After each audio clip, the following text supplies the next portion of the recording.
So what happens when the avoidant returns?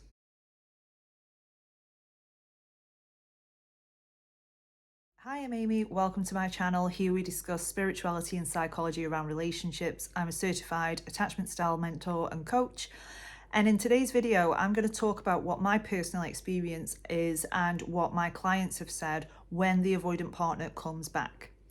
And those of you that have followed me for a while will know that I was in a real on and off again relationship with an avoidant partner for around 7 years. When anyone tells me anything about when the avoidant returns, nothing shocks me. I often get a lot of questions of, was there any signs that this person was going to come back? And each and every time it was just a text message. It wasn't like an obvious thing. It wasn't like a begging to come back or anything like that. It was just a text message to dip his toe in the water to see where I was. Was I still mad? Was I over him? He really needed to know that it was safe to actually come back in. So what actually happens when it is that you've gone through that and they've come back into your life? And I can categorically tell you that if this person has done no work on themselves, you are going to repeat the same pattern again. There will be an expiry date on this relationship. And I'm not saying that to trigger anybody. I'm not saying that to, bring anxiety up, but that is the harsh reality of the situation. And in the early days where neither of us had done any work on ourselves, it was even worse. We'd repeat the cycle really quickly. It would feel like a constant cycle. This did get better towards the end of the relationship when I'd started doing the work on myself and my own security, coming from fearful avoidant to more secure, because I started putting boundaries in. The problem was with that is that I was never really prepared to show up for those boundaries, because this person consistently held the security of the relationship over my head, and I was constantly sort of treading on eggshells to not worry this person and to not trigger this person into leaving, because ultimately I knew that this person hadn't done any work on themselves. This person was still very much in their attachment style and their wounds, that if it was that they were triggered in some way, I knew that that person would leave again. So actually it stopped me from growing. It stopped me from actually progressing in my own self-love, in my own self-worth, and healing my attachment style, because I wasn't honestly showing up for that boundary. I would say it. I would say, if this happens again, I will leave the relationship. But doing it was a completely different story until the ending of the relationship, where I did actually show up for that boundary. So if it is that neither of you have done any work on yourselves, you can expect to repeat that pattern quite fast. If it is that you're doing work on yourself, you are still going to repeat that pattern. It might be in the distant future, but ultimately the responsibility of the relationship doesn't just lie on your shoulders. And I can speak from experience when I tell you how exhausting it is when you're working on yourself and you're with a person that is still very much unhealed, and you're feeling like you're dragging a boulder uphill because this person is uncompromising, that this person is still quite self-centered, this person still isn't really meeting your needs. They're improving a little bit, but it's almost like the rubber band effect, that they will change for a period and then snap back, because ultimately, unless they are willing to do the deep inner work, and this involves going into childhood, healing those wounds, working on their attachment style, reprogramming themselves, reprogramming their behaviors and their beliefs about themselves.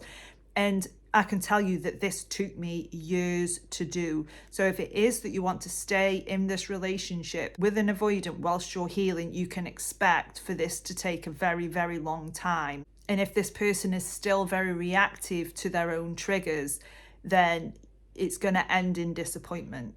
And you deserve better than that, because you are doing the work on yourself. And I can tell you, when you can actually stand up for your own boundaries, when you can actually truly say to yourself, if this thing happens again, I'm out, I'm going to leave this relationship, you are going to feel such relief. Because I can tell you that this person, unless they're in therapy, unless they're continually working on themselves, the pattern is going to repeat again.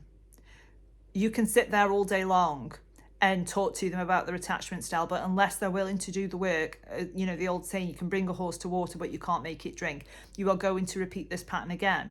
So your job here is to protect yourself by having really strong boundaries. You can be in a relationship with an avoidant if you want to, but you are going to need super strong boundaries around how they treat you, around your needs getting met, around communication, around conflict.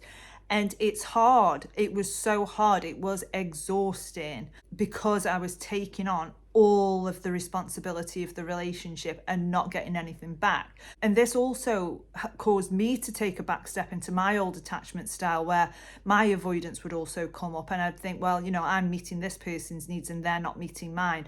And in the end, it come to a point where I was so exhausted that I didn't want to try anymore. So at the first opportunity, I saw an opportunity to end the relationship, so I did.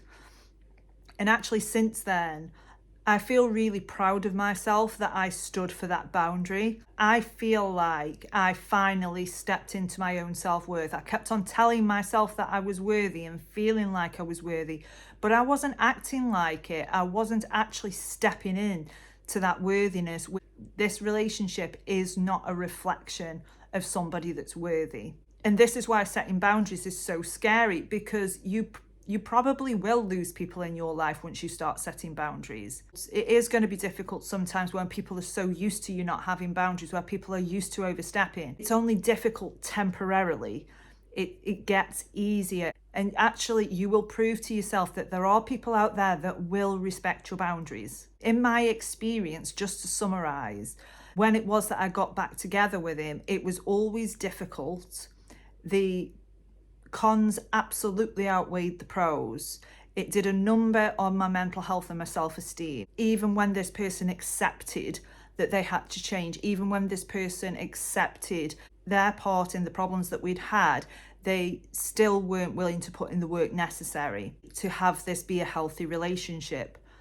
So if it is that you're wanting to stay with an avoidant, I just wanted to make this video so that you could really see what it is that you're signing up for, because it won't be easy.